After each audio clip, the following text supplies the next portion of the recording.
na ano man po yung ginagawa niyo ngayon, mabuti ang Panginoon. Because that's His character. Hindi po siya nagbabago sa buhay natin. Ano man po season yung pinagdadaanan natin, napakabuti po ng Panginoon. Kung titignan po natin yung past natin, isip natin, ilang mga pagsubok yung pagtagumpayan natin because the Lord is so good. Ilang beses na tayo pinagaling, ilang beses na tayo pinagdasyonan sa araw-araw. Ano man po yung ginagawa niyo ngayon,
magdiwang. Kumain kayo. Okay, pagkatay mamaya. Praise God. At uminom ng bagong alak, bigyan nila habang walang pagkain at inumin, sapagkat ang araw nito ay banal para kay Yahweh. Kaya huwag kayong malungkot. Sa English po yan ay, "The joy of the Lord is my strength." Ang kagalang ng dulot ni Yahweh ang magpapalakas sa inyo. Pag naramdaman po natin yung kagalakan na nagmumula sa Diyos, kakaiba po ito. Hindi ito po yung kagalakan galing sa salibutan. May ang kagalakan po galing sa salibutan pa sa katalalan. But this joy, di po ba bunga ng Espiritu isa yung kagalakan? The fruit of the Spirit is love, joy, peace. Kasama po yun. And since we accepted Jesus as Lord and Savior, nasa buhay na po natin ang kagalakan. Nandiyan na po yan. Kahit na anong sitwasyon sa buhay natin, doon tayo nakapagpupuri sa Diyos. Amen? Nakapagpupuri, nakapagtatas na kamay, nakakasapa sa Diyos, anuman ang sitwasyon sa buhay. Yan po ay naloob ng Diyos sa bawat isa. Lalo na po ito ba, patuloy po namin malalaman ang kwento na ito. Si Nehemiah po ay isang cupbearer. Pag sinabing cupbearer, siya po ay isang tagapag-abot ng pagkain ng kopa sa isang hari. Panahon po ni Artaxerxes, Haring Artaxerxes, ng Persia. Alam niyo po, ngayon po ay ang Iran ay nakikipaglaban. Ang sabi po ng mga Bible scholars na ang Iran ay dating Persia. So si Nehemiah po ay cupbearer ng hari ng Artaxerxes of Persia, and Nehemiah was loyal and trustworthy in his duty to the king. Siya'y tapat at mapagkakatiwalaan. Magkakaroon kamay po siya ng hari. Cupbearer. He was a godly man and prayerful. Siya po ay makatiyos at mapanalangin. Yung po magandang katangian ni Nehemiah. Makatiyos at mapanalangin. Hindi lang yun ang kaya po tungkulin. His duties as a cupbearer included advising to the king. Hindi natin po siya ng payusan ng hari. Kasi mapagkakatiwalaan siya. Ito ba tao magpapagkakatiwalaan, hindi na natin isa ng payo. Amen? So, yun po. Hinihinay siya ng payusan ng hari. Siya ay mahaktong na alalay o bodyguard and food taster. Talatikin ng pagkain bago silbi sa hari. Kasi kung lalasunin ang hari, siya muna mamamatay. Siya unang titikim. Food taster. To make sure that no one had poisoned the king's food. So yun po yung trabaho ni Nehemiah sa loob ng palasyo ni King Artaxerxes. Si Nehemiah po, he was challenged by his countrymen to arise and rebuild the shattered wall of Jerusalem despite outside opposition. Noong panahon, after po ng Babylonian Empire, ang pagkasakop sa bayan ng Diyos, sa bayan ng Israel, pagkatapos po ito ng pagkakasakop, sila po, may mga taga-Juda na nakalaya pa rin, nakasurvive. Pero nung isa dumating po sa palasyo, yung kapatid ni Nehemiah, kasama ibang mga lalaki,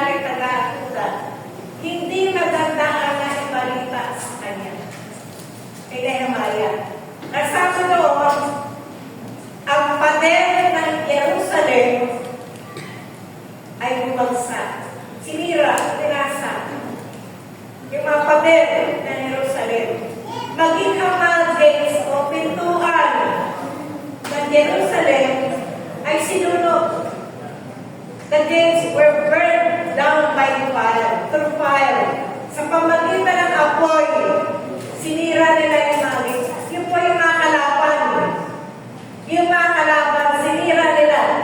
At yung po para sa mga taga-Budaw sa bayan ng Diyos, ay isang paghamak sa kanila na yung kanilang lugar na Jerusalem ay winasak ng kalaban.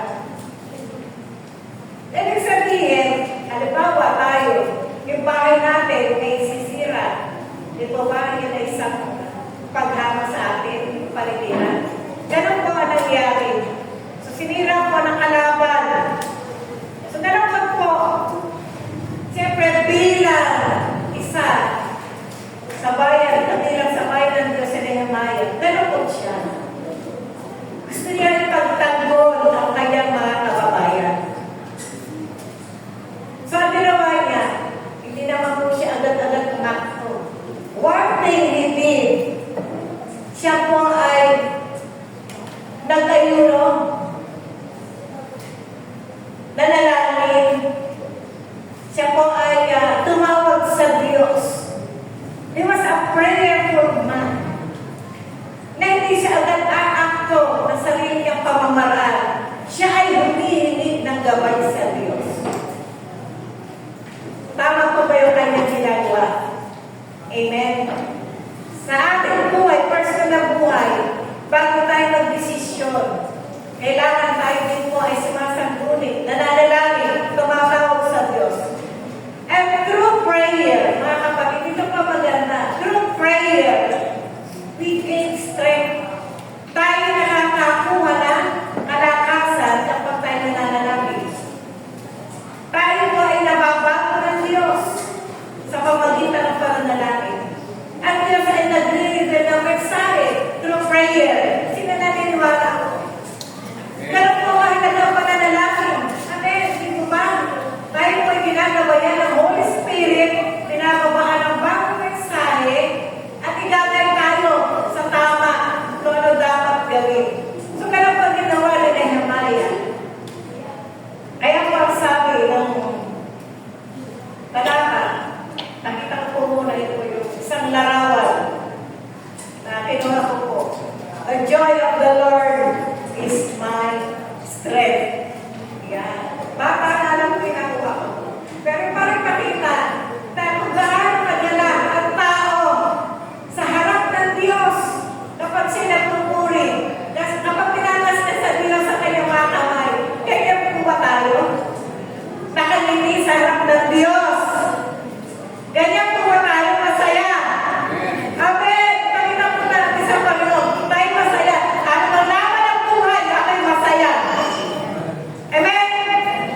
you will win every time. Kung ang lahat ng laban, bakit po pinanita laban yung kay Nehemiah? Kasi may opposition doon. Fight for your battles on your knees and you will win every time. Ano ba po yung kinakaharap natin sa buhay? Labanan lang po natin ito sa pamamagitan ng pagluhod sa Panginoon. Sabihin, mananalangin tayo, tatawag sa Diyos. Hindi ng tulong sa Panginoon, hindi ng gabay sa Panginoon. Amen? Kaya po, mahalaga po ang pananalangin. At kung mapapansin po natin, every time we pray, ang panalangin po, walang nasasayang. Sa pananalangin, wala po tayo nasasayang na effort. Tandaan po natin ito. Every time we pray, wala pong nasasayang sa pagluhod sa Panginoon. Whether ang prayer ay paglalahatan o pangmaramihan, o ito ay personal na prayer natin. Walang nasasayang na effort kapag tayo po ay tumatawag sa Diyos. We gain strength. We are inspired. We are motivated. So ano ba ang hamon sa buhay? Mabigat man yan o hindi, palalakasin tayo ng Panginoon. May, yun po ang dapat natin matutunan. Sabi dito sa Nehemiah chapter 1, verses 3 to 4. Sabi ni Nehemiah, sumagot sila. Kawawa naman, ito pa yung report ng kanyang kapatid at malalaki kung ano nangyari sa Jerusalem. Sagot ni Nehemiah, kawawa naman sila kung hinahanga at nilalain naman ng mga layuhang nakatira malapit doon. Sinabi nila na wasak pa ang mga pader ng Jerusalem, ang mga pintuan ng Luzon ay hindi pa nagagawa mula ng sunugin iyon. Sinunog ng mga kaaway. Nang marinig ko ito, sabi ni Nehemiah, naupo ako, napahiya. Ganun na lang po kasi pagmamahal niya sa mga kababayan niya sa Jerusalem. Ilang araw ako nagdalamhati, nag-ayuno, nanalangin ako ng dalito sa Diyos sa kalangitan. Napapansin po natin, ilang araw, minsan, ibig sabihin, hindi lang once na siya ay lumuhod. Ilang araw, sunod-sunod. Kaya po ba natin gawin yun? Amen? Alam niyo po, kapag may matindi tayo pangangailangan, talang natin Diyos lamang ang magbibigay. Hindi mo na bibilangin ng araw. Luluhod ka kusa. Amen? Nagsasabi mo, Lord, tayo lang ang makasasagot nito. Panginoon, sa inyo ko lang makukuha ang tugon nitong pangailangan ko. Panginoon, sa inyo lamang po akong kakapit. Hindi mo na bibilangin yun. Every night, nalaman ka lulod sa Diyos. Until God gave the final answer. Amen? Purihin ang Panginoon. Narito po ang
buhod. Kailangan natin magpakumbaba sa harap ng Panginoon. Kasi marami na pong narinig na nawalan ng trabaho.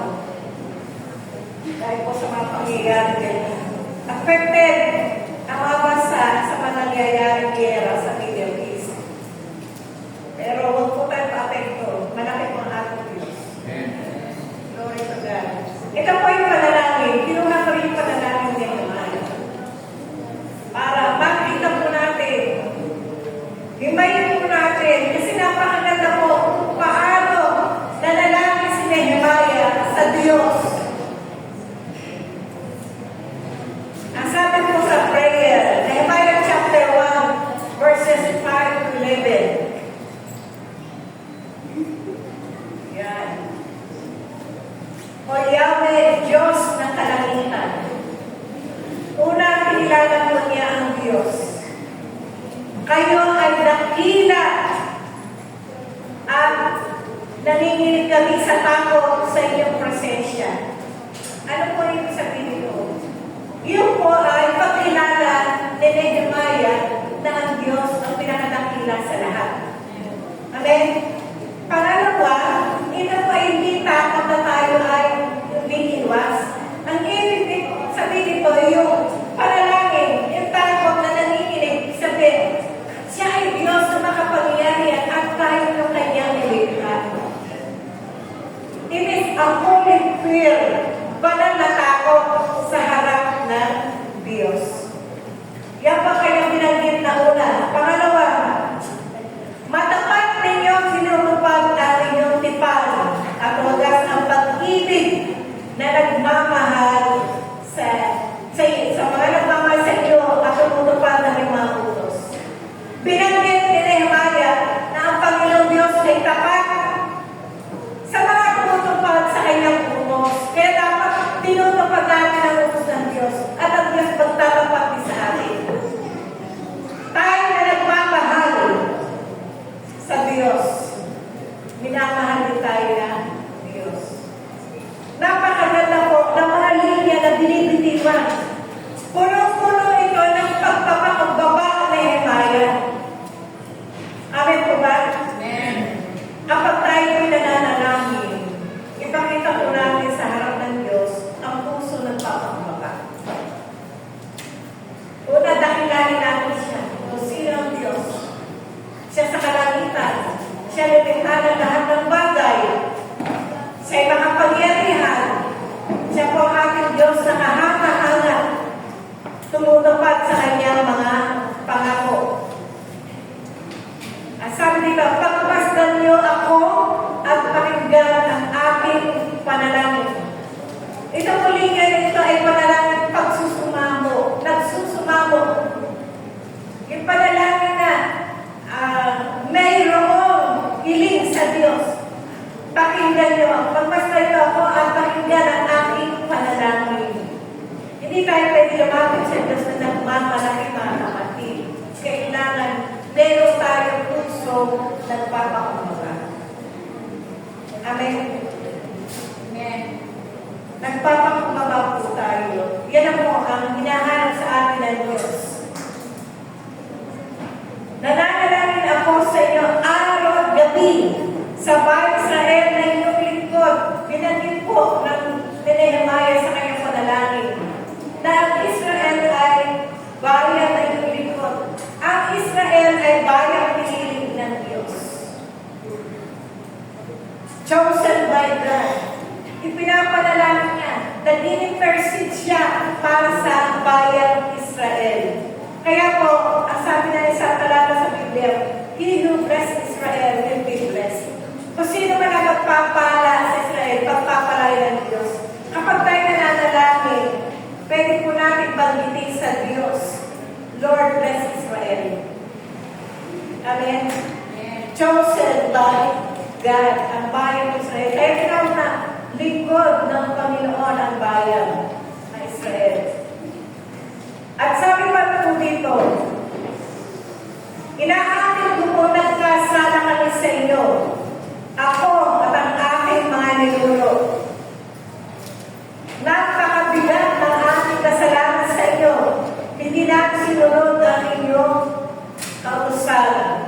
Nilapag namin ang mga tungkulin ibinigay ninyo sa amin sa pamamagitan ng inyong lingkod na si Moises.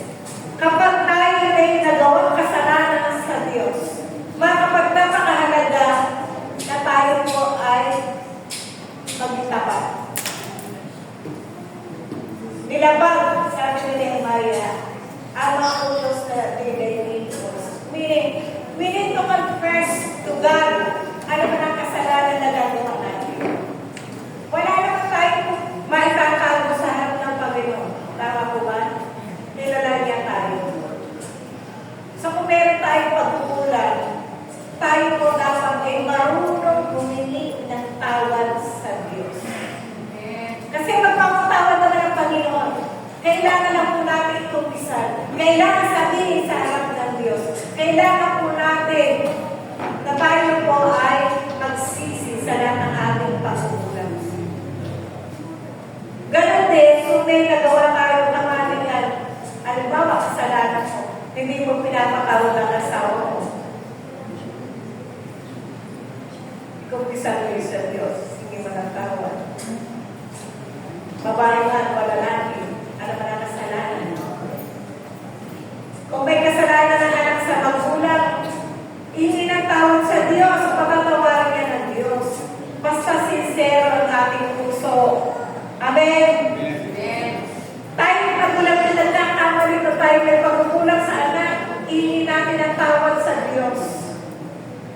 Alam niyo po, napakahalaga ng pamilya sa harap ng Panginoon.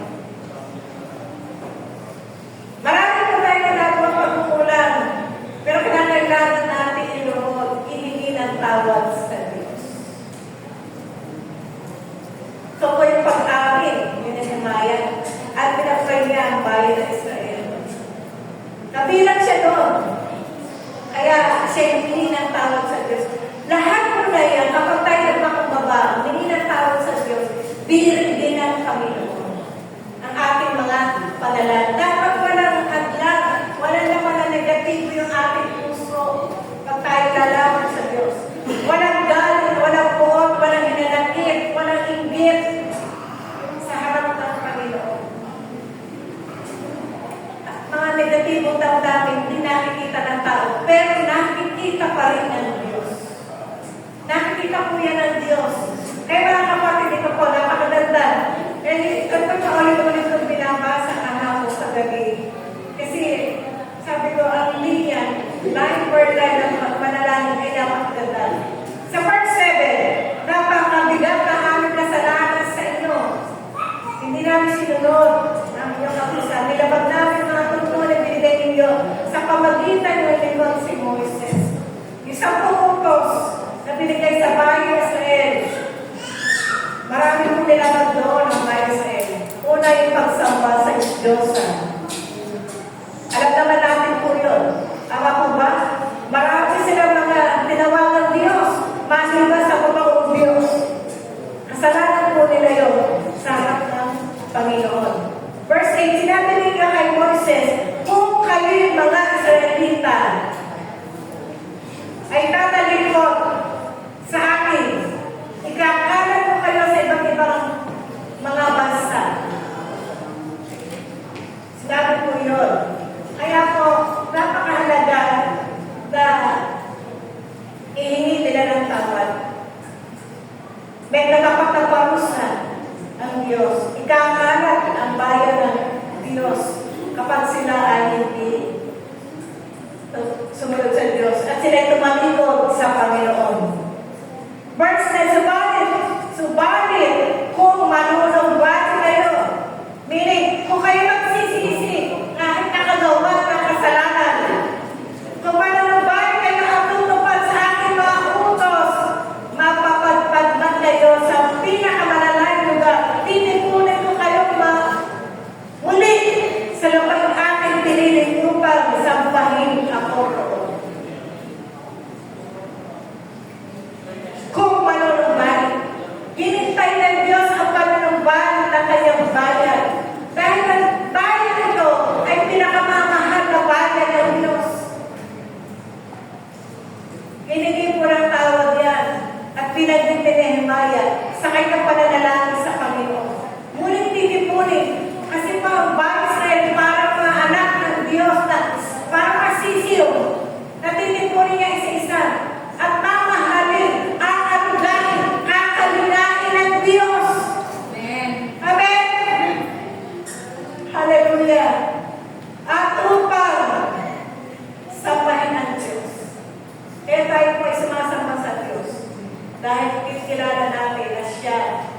nilikha sa atin. Verse 10, sila ang inyong lingkod at ang inyong mga bayan na tinubos sa pamagitan ng dakilang kapangyarihan at lakas. Yung bayan na nilabas ng Diyos sa Ehipto. O Panginoon, pakinggan ninyo ang panalangin ko at iba pang lingkod ninyo. Nagnanais pagpangaral sa inyo, pagparangal sa inyo, pagtagumpayin mo ninyo ako ngayon at loobin ninyo kahabagan ako ng hari. Napakaganda ng panalangin ni Nehemiah. Punong-puno ng pagpapakumbaba, punong-puno ng pagtatapat sa Diyos, pag-amin ng kasalanan, punong-puno po ito ng pagsusumamo sa harap ng Diyos. But this prayer were answered or was answered by God. Nakakamangha, tinugon po ng Diyos kasi nandun po ang puso na nanalangin na dalisay sa harap ng Panginoon. So, every battle is won through kneeling down before God. Ano ba kung yung laban natin sa buhay? Hindi po tayo dapat matak. Pangalawa, trust the sovereign Lord who always keeps His promises. Dapat tatagumpayan po natin na lahat kung tayo nagtitiwala sa makapangyarihan Diyos na tumutupad sa kanyang mga pangako. Nehemiah chapter 2 verse 20. Sinagot ko sila, pagtatagumpayan kami ng Diyos, meron pong mga kumusik sa kanila. Pagtatagumpay kami ng Diyos ng kalangitan at kami na kanyang malikod ay magsisimula na magtayo, ngunit kayo walang bahagi at walang karapatan, walang bahagi o walang karapatan o ala-alaman sa Jerusalem. Yung po sinabi niya, pagtatagumpay kami ng Diyos ng kalangitan ay isang pahayag na may kapiliyakan ng labanan. Tiyak na panalo na sila. Bagamat may mga oposisyon, bagamat may kakalaman sa kanila, sa una pa lamang, tiniyak na niya, magtatagumpay kami. We will win in this battle. Dahil may tiwala sila sa Diyos. Sabi mo sa katabi mo, we will win. Mananalo tayo. Amen? Pagtatagumpayan po natin ang lahat ng laban na ito sa buhay na ito. Kailangan po natin ito po sa pahayag sa harap ng Diyos. Dahil ito po ay talata o pahayag na may tiwala tayo sa Panginoon. Verse Nehemiah 4:14. Binisita ko ang mga tao at sinabi ko sa mga pinuno at hukom sa lahat ng naroon. Huwag kayong matakot sa mga kaaway. Alalahanin natin dakila at namangha-mangha si Yahweh. Praise God. Ipagtanggol ninyo ang inyong mga kababayan, ang inyong mga anak, ang inyong mga asawa at mga tahanan. Words of encouragement. Dahil kalala ni Nehemiah kung sino ang Diyos, kaya niyang bigyan ng kalakasan sa pamagitan ng paghimo sa kanyang mga kababayan. Huwag kayong matakot. Do not fear. Ang sabi ni Nehemiah, huwag tayong matakot. Ang Diyos natin ay puno-puno na pag-ibig, kadakilaan, namangha-mangha. The best way to fight fear. Minsan nagkakaroon tayo ng takot po kapag may hamon sa buhay. Lalo na iniisip natin malaki yung challenge sa buhay. The best way to fight fear is to remember the Lord who is great and awesome. Alalahanin mo ng Diyos ay dakila at kamangha-mangha. May kaparaanan ng Diyos na hindi natin alam. May pamamaraan niya na hindi natin pamamaraan. At mas higit ang pamamaraan ng Diyos. Amen? When we fear Him, most of all, kapag tayo may banal na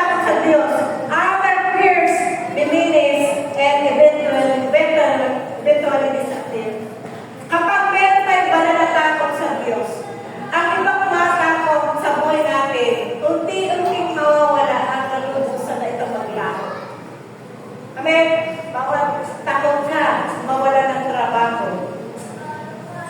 Dahil sa nangyayari. Pag mayroon ka ba na natakot sa Diyos, kilala mo ang Diyos kung paano kumila sa buhay mo. Lahat ng task na yun mawawala. Kaya mo sabihin, God will provide for me. You know you're not. Kilala mo ang iyong Diyos. Amen? Kilala mo ang aking Diyos. Wala tayong dapat ipagkanako, wala tayong dapat pangamba, mga kapatid. Huwag tayo mag-alala. Do not worry about tomorrow na ginahal ng Diyos. Siya'y buhay. Siya'y makapangyarihan. Siya'y dakila. Siya'y Diyos na gumagawa ng himala. Wala tayong dapat ipangamba sa harap ng Panginoon. Other fears will eventually disappear. Mawawala mo lang ng takot. Kasama natin ang Diyos. Ano sabi ko sa akin? Di ako malulunod, dumaan man ako sa ilog. Di ako masusunog, dumaan man ako sa apoy. Ang bayis na yan, hindi lamang ilog, dagat, karagatan, pinawid. Pinawid sila ng Diyos. Amen. Hindi tayo pababayaan ng Panginoon. Pangatlo, sabi ko dito, the work of rebuilding the wall of Jerusalem has been accomplished with the help of our God. Yung pakal, purpose ni Nehemiah nung pumunta sa Jerusalem ay inaabot niya yung mga natira pa doon na may pananampalataya sa Diyos. As a leader, in-encourage niya yung mga tao doon. Muli natin tayo ang pader na winasak ng away at mapintuan daan na sinunog ng kalaban. Nagtulong-tulong sila, nagkaisa sila dahil sila po ay nagpakumbaba na nalangin sa Panginoon. May pagkakaisa po kapag tayo nananalangin. There is unity in the presence of God. Kaya alam niyo po, yung matagal na dapat aayusin, bagamat may mga pumupunta kalaban, hinahamas, hindi nila kaya tapusin yan. Hindi nila kaya gawin yan. Tinatakot po sila. At habang ginagawa yun, nakakalahati na sila. May isang tao ng pangalan ay Joseph, nagpadala ng mga lulusot sa kanila. Alam niyo yung ginawa nila, sabi ni Nehemiah, gumawa tayo isang kamay, gumagawa ang isa may hawak na tabak. Sabi niya, patuloy tayo. At kapag may tumunog na trumpeta, meron po sila isang trumpeta. Pag tumunog na trumpeta na ito, pumunta tayo sa isang sulong, tayo manalangin at tayo pagtatago ng Diyos. Amen. Amen. Napakaganda po ang instruction niya. Pero hindi po nakagawa makalapit ng kalaban. Dahil doon sa pangunguna ng Diyos sa kanila. Ginabayan sila ng Espiritu ng Panginoon. Dahil sila ay nagpakumbaba sa Diyos. Every time na sila ay mayroong nababalita ang kalaban, posisyon, nandiyan si Sanballat, nandiyan si Tobias, ang gagawin ni Nehemiah, luluhod at tatawag sa Diyos. Hallelujah. Hallelujah. Ganyan po ang ating weapon, yung ating pagluhod, yung pagtawag sa pangalan ng Panginoon. Sabi yan, dahil po yung gagawin na dapat matagal, ito sa accomplished within 52 days. Malawak po yun. Sabi ng verse 15 to 16, chapter 6, pagkaraan ng 52 araw na paggawa, natapos ang pader noon ka 25 araw at kaan na buwan. Ika-25 araw.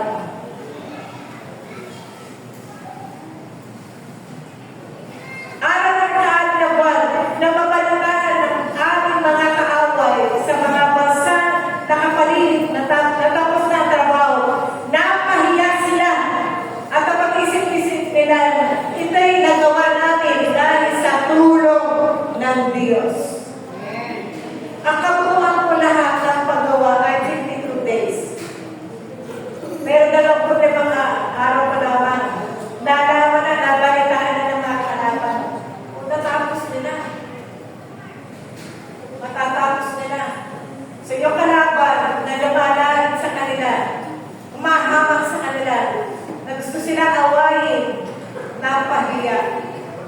pinahiya ng Diyos. If God is with us, if God is for us, who can be against us? Amen? Kung ang Diyos ay panig sa atin, walang pwedeng makalaban sa atin. The enemy, Satan, will be ashamed, mapapahiya ang kalaban dahil nagtatagumpay ang mga anak ng Diyos sa pamamagitan ng tulong ng Diyos. Hindi po sa ating paraanan, mga kapatid, sa kaparaanan ng Diyos. Amen? Kaya nga po napakahalaga na tayo ay tumikilala every time na meron tayong hamon sa buhay. Labanan natin ito sa pagluhod, pagtawag sa pangalan ng Diyos. Sabi dito, the joy of the Lord is your strength. Sa chapter 8, verse 10. So sabi mga po natin ang tema, this day is holy to the Lord. Ginawang banal ng Diyos ang araw na yun. Kasi diniklara po nila.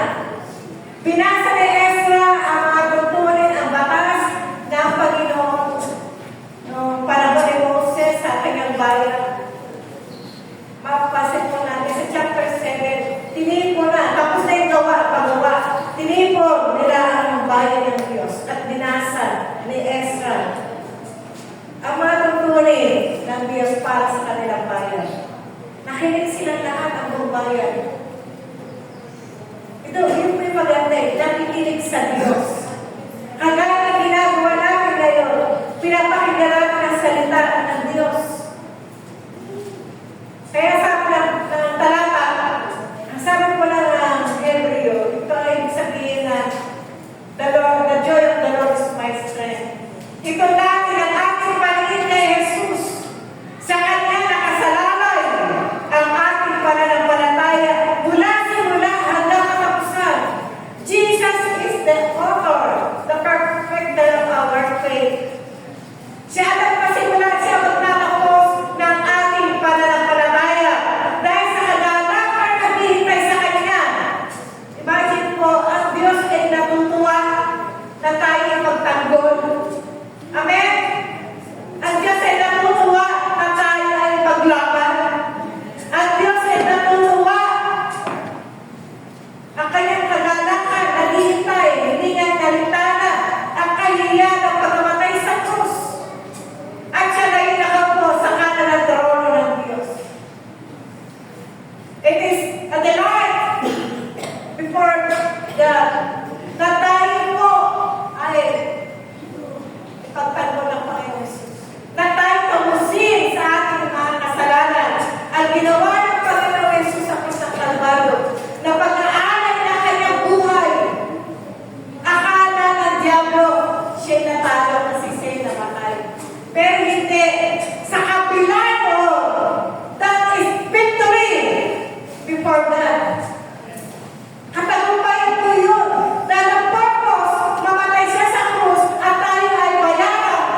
nagdusa, pero natutuwa siya para sa atin.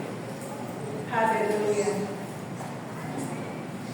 What a sacrifice of our Lord Jesus. At yan po ay expression ng pag-ibig ng Diyos sa tao.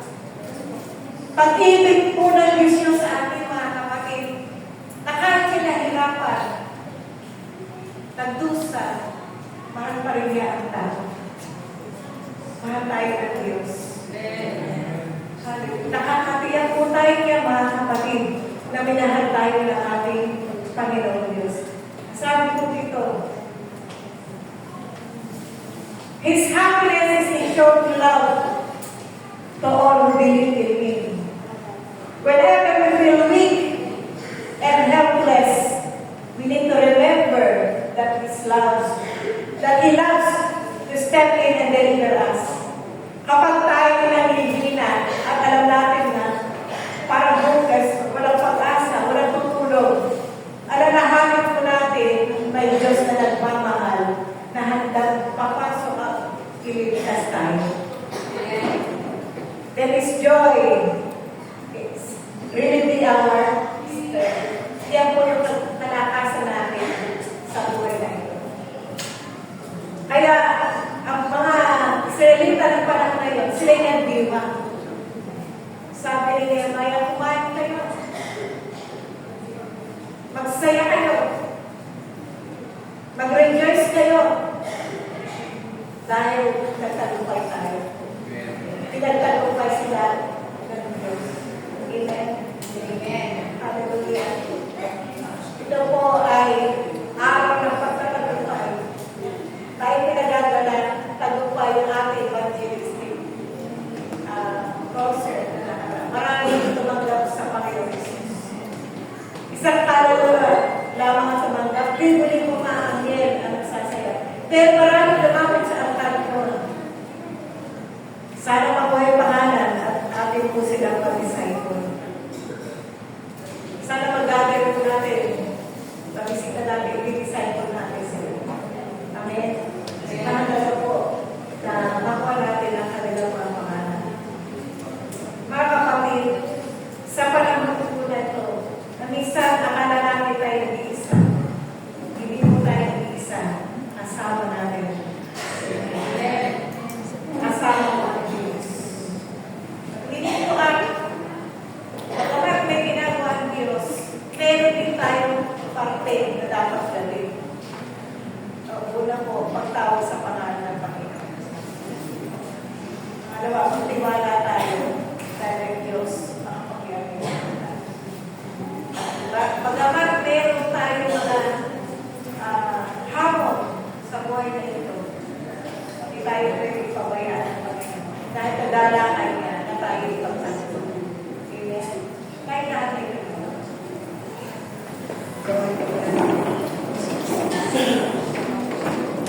Hallelujah.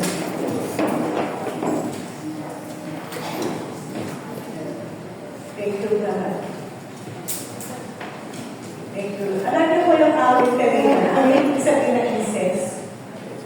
Sa templo sa Banal na Kasulatan, di po ba yung incense ay yung mabangong sayo sa harap ng Diyos? Yung ba equivalent sa worship sa templo, incense bago pumasok sa Holy of Holies. It means worship. It is equivalent to worship. Kaya yung awit na alam na kanina yung day and night, night and day. Let incense arise.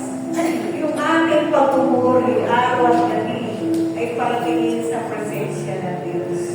At yan po ay kaluluran ng Panginoon. Babagong samyo sa harap ng Diyos ang ating pagpupuri. Pwede ba ulitin natin pa yung isang pa? Let incense arise at tayo ay ito po siya. Yung ating po pagsamba na galing sa puso. Let incense arise. Lamin natin ang Panginoon. Lahat po tayo, mga anak, mga kabataan, sasamba lahat sa Diyos.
ganyan sa panahon ng research score,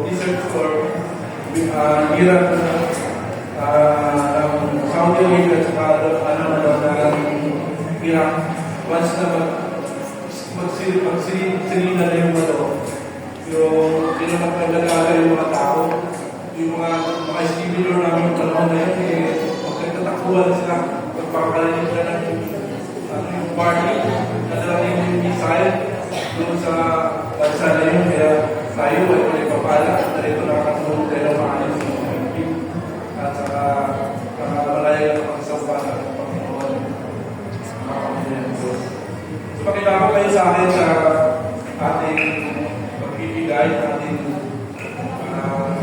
Davao Brilliant and Cards. Makibukas ko kayo sa akin sa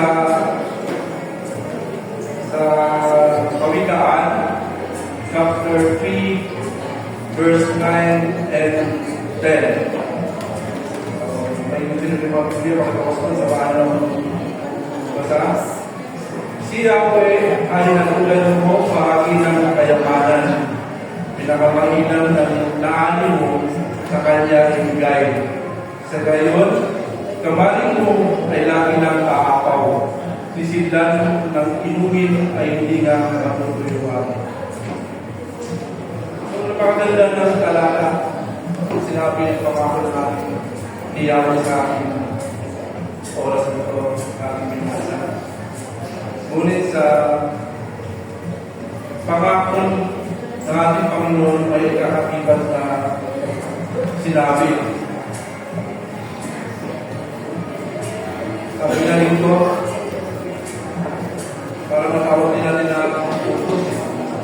Sabi rito, para alam mo si Yahweh sa pamagitan ng mga kalabalan at mula sa iyong pinakamahinang na anin sa iyong nandugan. So, sa pagbibigay, marami ang nagbibigay na minsan karamihan, hindi yung pinaka-the best na magbibigay sa kanila. Pero dito sa talata nito, sinabi nila yung pinaka-mahinaw na ibibigay pa atin sa kanila para sa gayon, kamalit natin ay lagi nag-aakaw kasi dahil ay hindi na nakatutuan. Ano pa kita po? Sino po? Siyempre tayo gusto rin natin magkaroon ng masagalang pamumuhay. Kaya kung nais natin magkaroon ng masagalang pamumuhay, sundin natin walang saan sa ating bata, sa ating sarap. So, natin na kami mga kaloob. Kapag paano naman ang mga pangyarihan sa lahat na may gawa ng langit at lupa, Diyos ni Abraham ay sa kapatid. Maraming salamat po, Panginoon, sa umaga na ito. Maraming salamat sa lahat ng mga paanong umako dito sa iyong bahay sa bahan. Pagpalain po ang mga kamay na nagbibigay at dito ang lahat ng mga ito. Pagpalain mo po ang lahat ng kanilang mga pamilya. Ganoon po, Panginoon, ingatan po ang aming nag-inasyaman ng aming iglesia at sigyan mo siya ng wisdom ng alis, Panginoon, na upang ang salapi, ang dalalikom, ay magagamit naman para sa kagagato ng inyong gawain. Ito sa unang dalangin, nakamata sa papuling pasalamat at salva sa mga sa pangalan ng Panginoon Jesus. Ang ating masabi ng Amen.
Lord, patuloy po kami na nagtitiwala sa inyo.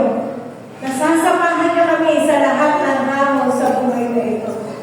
Ipinagkakatiwala namin, Panginoon, ang aming pamilya sa inyo. Ingatan niyo po ang bawat isa sa amin, Diyos. Ang iglesia ito, Lord God. Kayo ang pininilala namin, Panginoon, na ulo ng iglesia ito. You are the head of this church, Lord God. Kaya salamat, Panginoon, sa patuloy na pag-ibig na pinadadama niyo po sa amin. Mga kapatid, tanggapin niyo ang mission na ito. Mula sa Ama, Anak, at Banal na Espiritu. Sumakin nawa ang pag-ibig, kapayapaan, ang lagi na nagmumula sa Diyos. Pabor ng Panginoon sa lahat ng ating gagawin. Ano mang gawa ka na iyong kamay ay pagpaparami ng Diyos. Ano mang kailangan mo ay tutugunin ng Panginoon. Lagi tayong mamuhay na ayos sa kalooban ng Diyos at makatitiyak tayo ang pala ng Panginoon ay sa atin sa mga tayo nangako. Pupuloy ng Panginoon ang lahat ng iyong palabigasan. Pag-aapaw ng Diyos ang litahan ayon sa kalooban ng Panginoon. Kasalanan hindi kaya sumatin na ibig pangako ng Panginoon. Magpapalay ng Diyos sa iyong sambahayan. Maging iyong maanak hanggang sa ikatlong-apat na sabi ng langit ay pagpapalain at susubaybay ang ingatan ng Panginoon. Sa Diyos lahat ng mamuling parangal sa pangalan ng Jesus. Amen.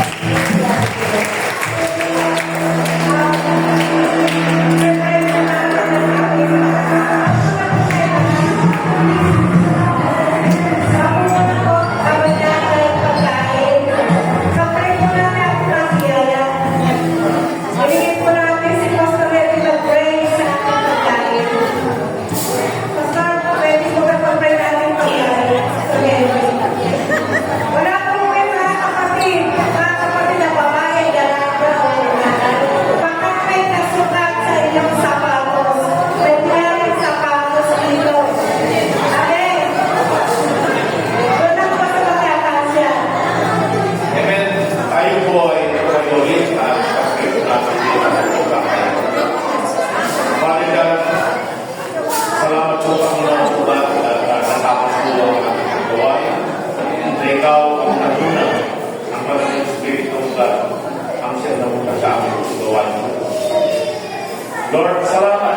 Akaroon natin lugar sa aming pong gawain ito ugat ay nakapagbigay gloria sa iyong Panginoon. Panginoon, itinaas namin ang pagkain namin po pagkakatuhan. Lord, bless you and sacrifice po God. Gamitin po, Panginoon, ang pagkain ito para sa kalalakan kami po sa Panginoon. Lord, ang lahat na naganda nito, ibalik mo sa kanila ng siklit at umaapaw. Salamat po sa pangalan ni Jesus. Amen.